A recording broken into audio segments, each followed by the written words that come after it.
size. Anything that comes out the end, I consider big. And this is most all of it. It's consistent in size. And every so often you get doubles. See how there's two together? What I'm going to do is grow them for another year. And maybe they'll grow apart. If we can break them apart, we might be able to salvage one of them. Some years when I don't have that much gear, I wind up throwing those on the shoreline and let people, just dig them themselves. But so you put about 120 in a bag. These guys are ready to go. We just did this cage a few minutes ago. So this one's ready to go out. Is 1,200 oysters for the cage, and there's about 350 cages. There's the farm itself. All those, and each buoy represents one of these cages. And everything is pretty much in rotation. So about half of the farm is the young seed, and then there's markets out there too that I'm constantly going through.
Up really and culled through. I had an order for 300 today, so I culled through the cage, put the markets right back in here in the tumbler, and it just stays underwater for the duration of the day until I'm ready to harvest at the end of the day. And what I'll do is put it halfway in the water.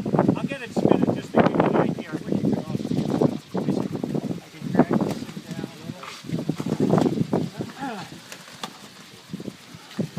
Every day, at the end of the day, we always bring home some oysters for the restaurants. So we put this half in the water, spin it for about 15 minutes. It breaks a little bit of the shell and gets it really clean. And then we dump into the coolers. We've got 4 coolers with ice, and they go. So essentially, they come out of the water and they're on ice within 10 minutes.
Yeah, there a way to tell?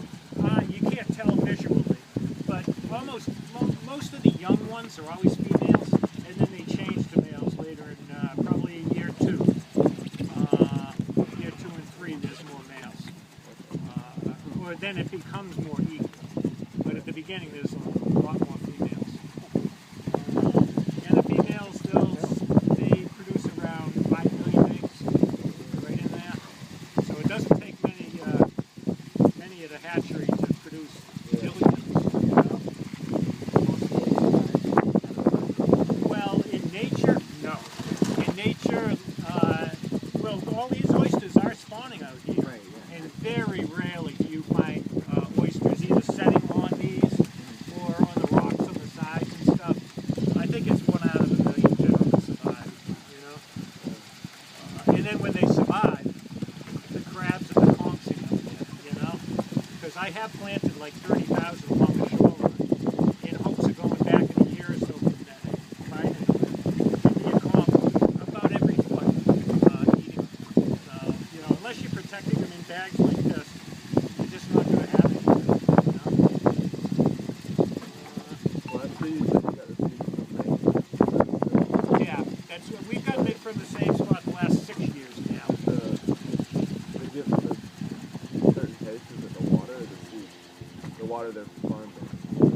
Yeah, that's where they pick up the taste is here. Right. The only good thing about getting the seed from Maine is that they have this disease up there called JOD, juvenile oyster disease. They've had it up there for 15, 20 years.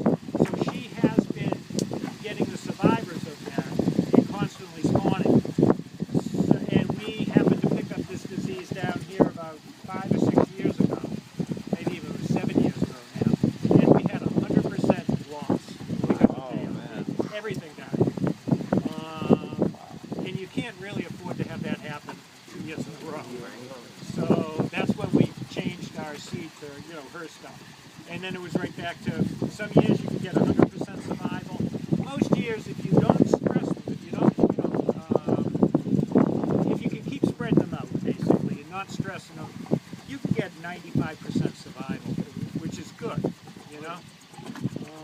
In any particular year, we're pretty much geared to take a 50% loss. So we are ordering twice as much seed as we need, assuming that we could have a loss. Because you only get one chance per year.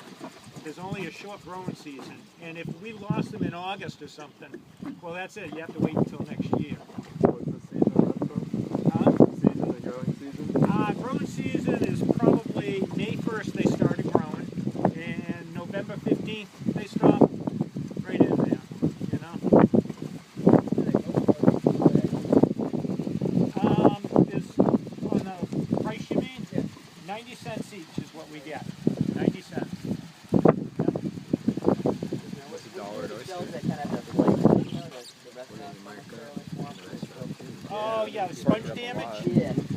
With the little Yeah, the holes? holes, yeah. Okay, that's from sponge. Yeah. And that's because they didn't get air dry, essentially. See those cages up to the very front of the raft? You can kind of see, I just pulled those up this morning. They're getting air dried right now. They're going to stay out of the water for 3 days. And if there was any sponge on them, I would have killed it. But generally speaking, no, the restaurants don't get them. And very rarely do we see it here because we're always air drying. You know, but I have thrown them along the shoreline. I mean, I'll save 100 sometimes and just sprinkle them along the shore. Usually between those docks way down there, you know. There's always fish living out in here too. Anybody that has a fishing pole. You know. A couple to last time.